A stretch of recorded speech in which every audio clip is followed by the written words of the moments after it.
그리스도인들이 신앙생활을 잘 해나가다가 낙심에 빠지는 그 원인 중에 하나가, 첫 번째는 자기 자신에 대한 지나친 영적 열등감.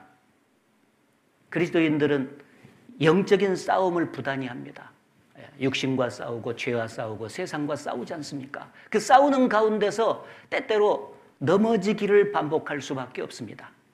처음부터 예수님처럼 완전한 인격을 가진 사람은 없기 때문에 죄값은 청산받았어도 죄의 성은 삶 속에 남아있잖아요.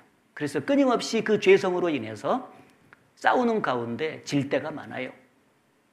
그래서 죄를 짓고 넘어지게 되면은 그것이 한두 번이 아니고 반복적이 되면은 자주 죄를 짓고 그 약점이 드러나면서 그러한 자신을 질책하게 되고, 그리고 자책하게 되고, 그리고 결국은 그 자신이 싫어지게 돼요. 그래서 나는 안 되는갑다. 아무개 구원받은 그리스도인들은 잘 사는데 나는 왜 이렇게도 자주 넘어지는가. 그래서 자신의 약점과 실수 또는 죄로 인해서 자주 넘어지는 자신을 자책하고, 그리고 자기 자신이 싫어요. 자기 자신이 미워지는 거예요. 그래서 지나친 영적인 열등감에 빠지게 돼요. 그런 상황을 빨리 탈피하지 않는다면은 마귀는 계속해서, 그래, 너는 그럴 수밖에 없는 존재야. 너 일어서지 못해. 이렇게 계속 말하겠죠. 그러나 그러한 상황 속에서도 여전히 주님은 나를 사랑하고 계신다는 것을 잊지 말아야 됩니다. 공의로우신 하나님이기 때문에 내가 지은 죄는 여전히 미워하시는 것은 사실입니다. 구원받기 전이나 구원받은 후나. 그러나 죄인인 나는 변함없이 사랑하고 계신다는 것을 잊지 말아야 돼요. 왜? 그 죄인 속에 자기 형상을 닮은 고귀한 영혼이 있기 때문에 하나님은 끝까지 사랑하십니다. 그래서 독생자 예수 그리스도 하나밖에 없는, 자기 생명보다 더 귀하게 여기신 하나님의 독생자 예수 그리스도를 우리의 죄값을 청산하고 구원하기 위해서 우리를 위해서 내어주셨잖아요. 그것은 하나님이 자기의 독생자만큼 나를 사랑하신다는 명백한 증거예요. 내가 완전하기 때문에 사랑한 것은 아니었다는 것을 잊지 말아야 돼요. 비록 불완전하고 아직도 죄성이 있어서 죄를 짓고 넘어지기를 반복하는 나일지라도 주님은 그 영혼을 사랑하셨기 때문에 독생자까지 다 주셔서 죄의 형벌에서 우리를 건져주신 겁니다. 그리고 그 죄의 세력에서 우리가 구원받기를 간절히 바라는 과정 속이지만은 자주 넘어져요. 그래도 내가 내 죄를 보고 싫어하는 그 순간에도 하나님은 여전히 나를 사랑하신다는 사실, 자식을 길러보면 알 수 있습니다. 자식이 말을 안 듣고 죄를 짓고 잘못하면 그 죄는 미워해요. 그러나 아들까지 미워하지는 않아요. 그 죄에도 불구하고, 그의 불순종에도 불구하고 부모는 자식을 끝까지 사랑해요. 그리고 잘 되기를 바라요. 그렇지 않습니까? 그래서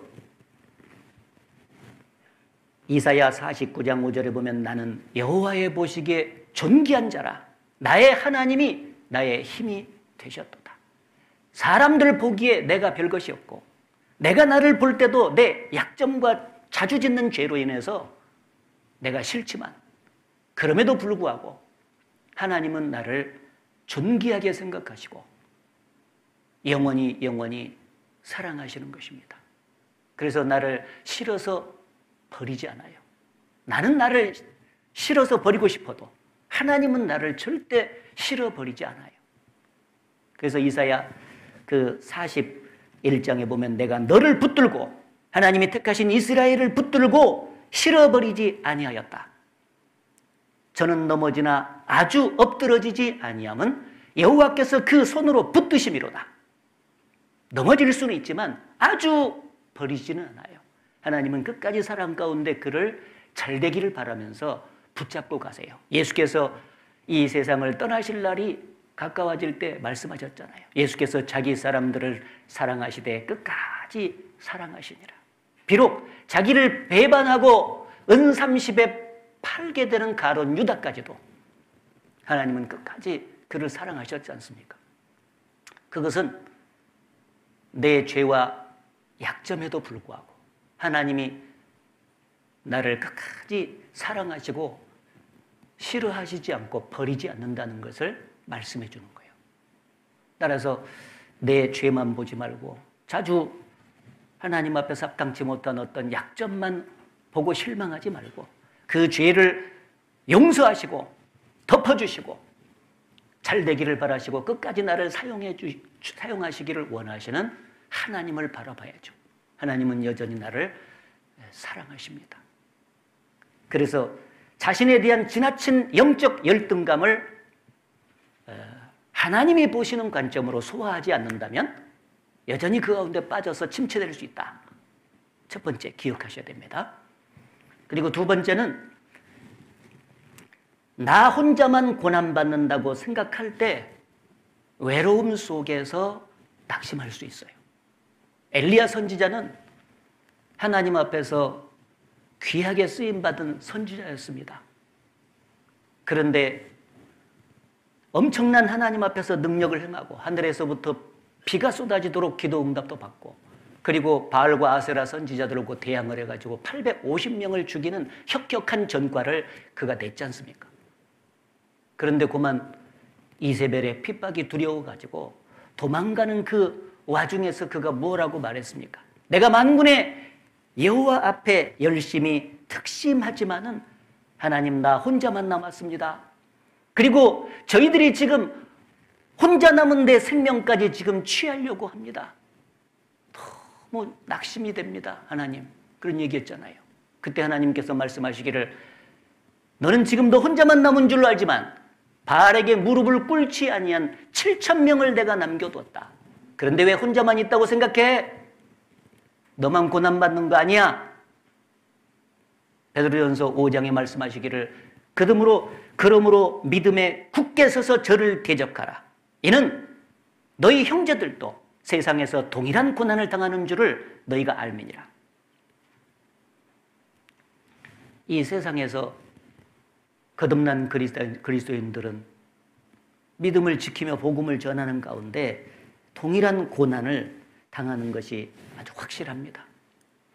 그렇기 때문에 혼자만 고난받는다고 생각하지 마라. 최악의 경우에 다 나를 떠날지라도 내가 믿음으로 살아가는 그 여정 속에서 같이 신앙생활하는 사람들이 다 떠난다 할지라도 주님은 나와 같이 계셔요. 그래서 디모데후서 4장에 하나님께서 그 바울을 통해서 디모데에게 마지막 편지를 보냈잖아요. 처음 그 디모데후서 4장에 보면 처음 나와 변명할 때에 나와 함께하던 자들이 다 나를 버렸으나 그러나 저들에게 허물을 돌리지 않기를 원하노라. 아마 바울이 목 잘려 죽기 직전에 핍박이 극심했기 때문에 많은 사람들이 그 핍박을 견디지 못해서 바울을 떠났던 것 같아요. 처음부터 같이 했던 사람들이 하나 둘씩 떠나가고 다 나를 버렸으나 마지막에 혼자 남은 것 같아요. 진짜. 그 골로새서에 보면 누가만 나와 함께 있느니라. 누가는 끝까지 함께 한 것 같아요. 근데 대부분 많은 사람들이 이렇게 떠나갔던 것 같아요. 그 와중에서도 바울은 마지막 순간까지 전혀 흔들리지 않았죠. 서운해하지 않았습니다. 왜? 주님이 끝까지 같이 계셨거든요. 여기 빨간 실로 잡아놓고 디모데 후서 4장 16절부터 제가 읽어보겠습니다. 내가 처음 변명할 때에 나와 함께한 자가 하나도 없고 다 나를 버렸으나 저희에게 허물을 돌리지 않기를 원하노라. 주께서 내 곁에 서서 나를 강건케 하시면 나로 말미암아 전도의 말씀이 온전히 전파되어 이방인으로 듣게 하려 하심이니 내가 사자의 입에서 건지웠느니라. 주께서 나를 모든 악한 일에서 건져내시고 또 그의 천국에 들어가도록 구원하시리니 그에게 영광이 세세 무궁토록 있을지어다. 아멘. 다 나를 버려도 주님은 곁에 계셨어요. 그걸 확신했잖아요. 17절에 주께서 내 곁에 서서 나를 강건케 하시면. 그는 제자들에게 하신 약속을 끝까지 지키셨어요. 마태복음 28장에 전도와 양육에 대한 사역을 명령하시고 나서 마지막에 약속했잖아요. 볼지어다 내가 세상 끝날까지 항상 너희와 함께 있으리라. 항상 너희와 함께 있으리라는 그 약속이 바울에게도 임했죠. 그렇다면은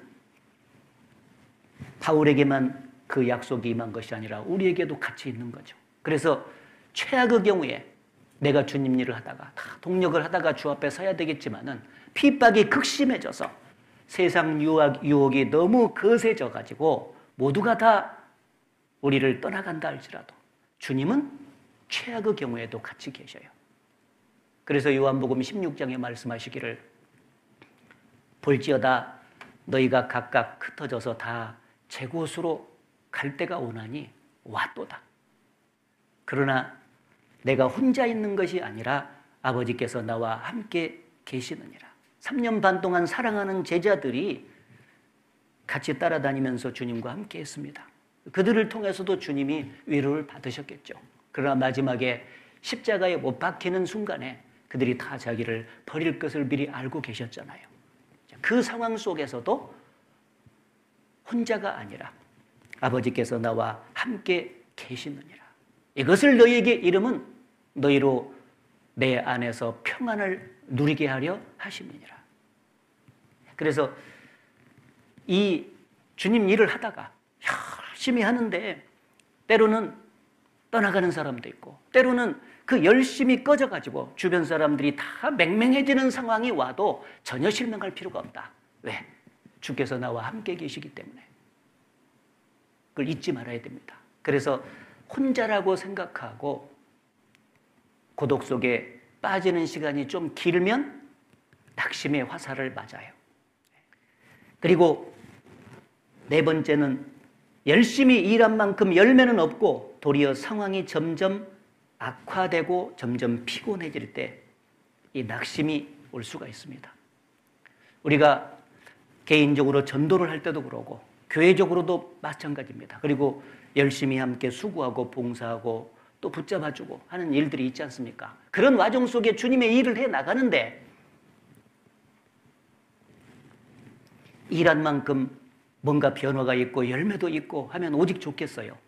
그런데 그런 모습이 잘 나타나지 않을 때 대단히 실망을 하게 됩니다. 그리고 마음이 힘들어지고 좀 피곤해지죠. 그래서 내가 공연히 헛되이 수고를 한 것이 아닌가. 구원을 받지 않은 세상 사람들은 저렇게 하나님의 뜻과 무관하게 교만한 상태에서 하나님을 시험하면서 살아도 저렇게 잘 되는데 내가 하는 일은 왜 이렇게 안 되는가. 그런 생각이 들 수가 있잖아요. 세상적으로도 일이 안 되고 교회 안에서도 생활하다 보면은 일이 잘 안 되고 꼬일 때가 종종 있는 거예요. 그럴 때 마음을 잘 다잡아야 되죠. 우리가 수고한 것은 결코 헛되지 않습니다. 성경에 말씀하시기를 고린도전서 15장 58절에 그러므로 사랑하는 자들아 견고하며 흔들리지 말며 항상 주의 일에 더욱 힘쓰는 자들이 되라. 이는 너희 수고가 주 안에서 헛되지 않은 줄을 알미니라. 우리의 수고가 결코 헛되지 않다. 지금은 열매가 없는 것처럼 잠깐 보일 수 있지만 그럼에도 불구하고 하나님께서 때가 되면 반드시 거둘 수 있도록 해주신 것입니다. 그래서 갈라디아서 6장에 보면 스스로 속이지 말라. 하나님은 만물의 여김을 받지 아니하시나니 사람이 무엇으로 심든지 그대로 거두리라. 문제는 주님을 사랑하는 마음으로 열심히 수고하지 않고 심지 않는 것이 문제지. 그렇게 심었어도 그때 그에 부합한 보상이 안 온다고 해서 실망할 필요는 없다. 왜? 주님은 반드시 심은 대로 거둘 수 있도록 도와주시는 분이니까. 이 세상에서 우리의 수고에 대해서 주님이 갚아주지 않는다면 저 세상에서도 주님은 영원히 갚아주시잖아요. 그래서 하나님께서는 항상 성경에다가 우리의 수고를 잊지 않으신다고, 기억하고 계신다고 말씀하셨지 않습니까? 히브리서 6장을 보겠습니다. 10절 말씀. 하나님이 불의치 아니하사 너희 행위와 그의 이름을 위하여 나타낸 사랑으로 이미 성도를 섬긴 것과 이제도 섬기는 것을 잊어버리지 아니하시느니라.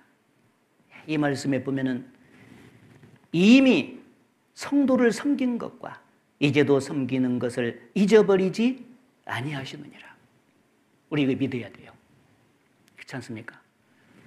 우리가 주님을 섬기고 성도를 섬기고 주님의 일을 열심히 하는데도 속기속기 어떤 열매와 보상이 안 나타난다고 할 때 실망해서 낙심에 빠질 수 있는데 절대 그래서는 안 된다. 주님이 결코 잊지 않으시고 심은 대로 주님은 갚아주시는 분이지 않습니까? 그래서 찬송가에 보면 당신의 그 사랑이 천국에서 해같이 빛나리. 주님이 기억하시면 족하리. 주님이 기억해 주시면 족하다. 그 꼭 기억해야 됩니다. 그래서 열매가 좀 적은 것 같아도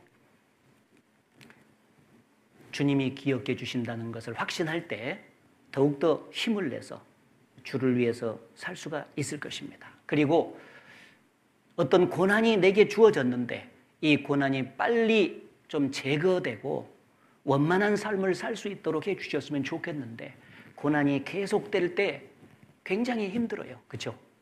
그래서 예레미야도 내게 상처가 중하여 고난이 계속되며 상처가 중함은 어찌 민고 예레미야 15장에 이 고난이라고 하는 것이 쭉 되다가 지속되면 힘든 거예요. 고난은 강도가 문제가 아닙니다. 지속성이 문제예요. 고난이 아무리 심할지라도 한번 딱 고난이 오고 끝내버리면 막 이를 악물고 잘 견딜 수 있을 텐데 고난이 질질질질질질질질 계속 있어요. 안 떠나. 병이 몸에 왔는데요. 한번 아프고 그냥 쌈바건이 탁 나사버리면 얼마나 좋겠습니까? 그 병 견딜만 하죠. 그런데 계속해서 약을 발라도 낫지도 않고 이쪽 바르면 옆에 또 진물이 나고 막 그런다면 얼마나 힘들겠습니까? 그처럼 삶 속에서 고난이라고 하는 것이 지속되게 엄습해 올 때 그때가 참 어려운 것입니다. 그러나 반드시 우리가 기억해야 될 것은 고난의 끝이 있다는 것. 밤이 아무리 깊더라도 반드시 아침은 오지 않습니까? 우리가 지금 일상생활 속에서도 낮과 밤이 교차되죠. 밤이 아무리 깊어도 길게 느껴져도 아침은 반드시 온다. 저녁이 되며 아침이 된다. 기억을 꼭 우리가 해야 될 필요가 있죠. 시편 30편을 찾아봅시다. 시편 30편 5절 말씀. 그 노여움은 잠깐이요 그 은총은 평생이로다. 저녁에는 울음이 기숙할지라도 아침에는 기쁨이 오리로다. 항상 성경에 보면은 주님의 사랑과 자비가 넘치죠. 노염은 잠깐이요 은총은 평생이다 라고 말씀하면서 저녁에는 울음이 기숙할지라도 기숙하다 그 말은 울음이 계속된다 그 말이요. 계속된다 할지라도 반드시 아침이 오는데 그때는 기쁨이 오게 될 것이다. 그렇지 않습니까? 예수님이 십자가에 죽으시고 장사됐죠. 장사된 기간이 죽은 지 사흘 만에 이제 부활됐지 않습니까? 무덤에 예수께서 장사된 기간이 아무리 길게 느껴진다 할지라도 결국 일어나셨잖아요. 부활하셨거든요. 부활의 아침이 왔거든. 그래서 고난이 길어진다고 해서 너무나 낙심할 것이 아니고 반드시 고난의 끝은 있다. 잘 견뎌야 됩니다.